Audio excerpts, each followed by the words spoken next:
আজি তোমালোকে জন্তু হা আমি আজি জন্তুৰ নাম শিকিম জয়দেৱৰ কি নাম গৰুটো ক'ত থাকে আৰু গৰুৱে কি খায় গুড বয় আৰু জাহেৰ আলীৰ কি নাম মেকুৰীটো ক'ত থাকে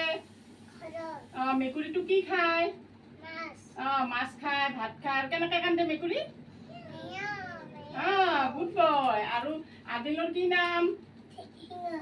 সিংহটো ক'ত থাকে জংগলত থাকে আৰু ইটো কি তোমাৰ কি নাম দে ছাগলী কি খায় ছাগলী ঘাঁহ খায় ঘাঁহ খায় না আৰু ইটো ছাগলী ক'ত থাকে ঘৰত থাকে আৰু তোমাৰ কি নাম কি ইটো কোৱা ইটো কি কোৱাচোন হাতী হাতীটো ক'ত থাকে জংগলত থাকে